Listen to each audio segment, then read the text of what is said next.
Biasanya menereng Madura nikah, maka tak toman ngaji kasabas minta iyakoh. Bila datang seorang Rabu seorang mu'alim nikah mesti kiai aku aki gula santrinya sampian, padahal tak teman mondok nih. Leres dengan.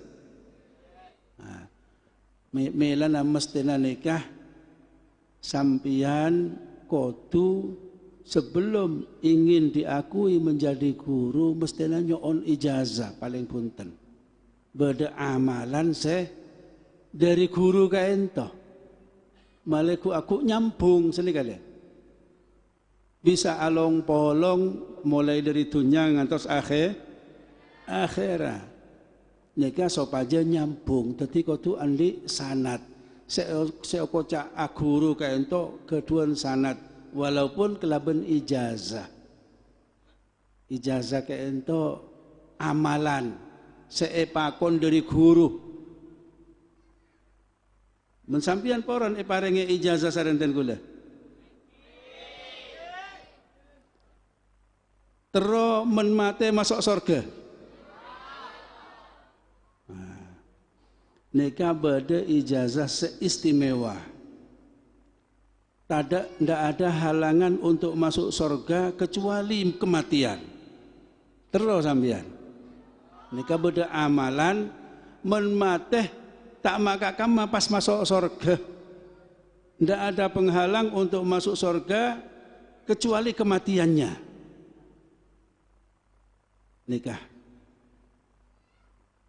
Jadi guru dan gula kenging ijazah dari guru ke guru harus ini mungkin sepaling banyak orang Madura yang paling banyak, thank you.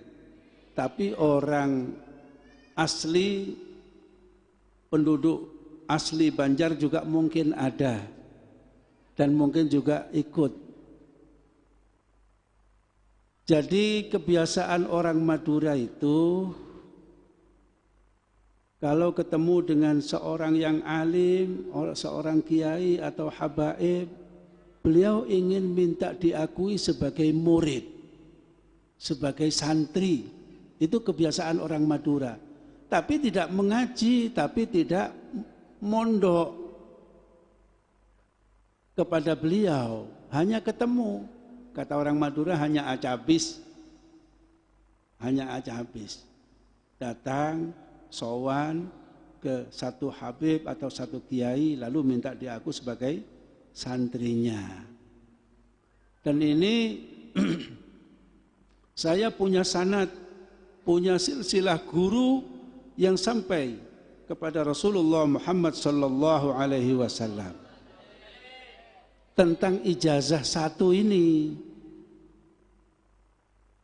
Amalan satu ini, barang siapa yang mengamalkannya sampai mati, maka tidak ada penghalang untuk masuk surga kecuali kematiannya sendiri. Dan ini harus diamalkan. Malah nyambung sampai dapat ke Gusti Kanjeng Nabi.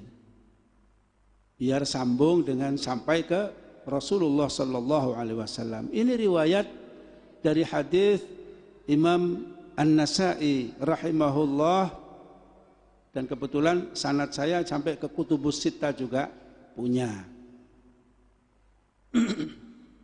Kutubus Sittah itu Sahih Bukhari, Sahih Muslim, Tirmidzi, Nasa'i, Sunan Tirmidzi, Sunan Nasa'i, Sunan Abi Dawud dan Sunan Ibnu Majah. Ini guru-guru saya sambung sampai ke sana.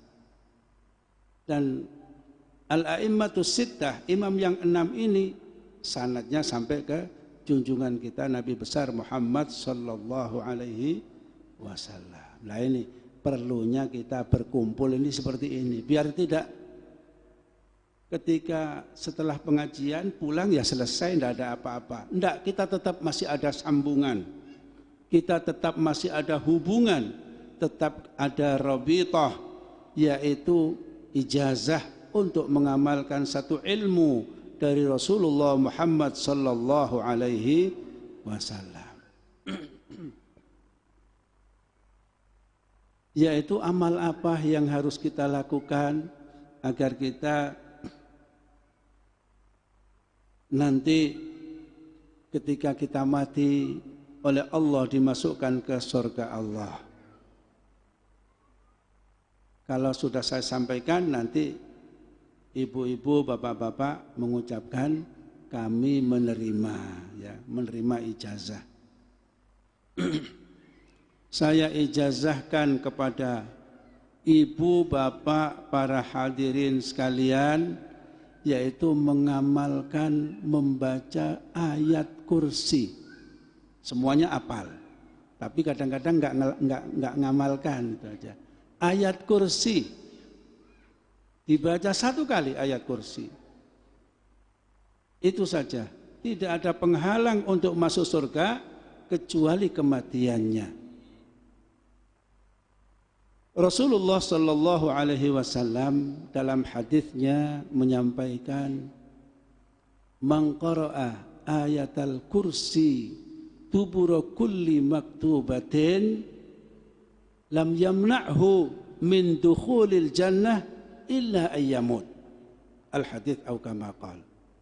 Barang siapa yang membaca ayat kursi setiap ba'da salat fardu, setiap ba'da salat fardu, hanya 5 kali sehari,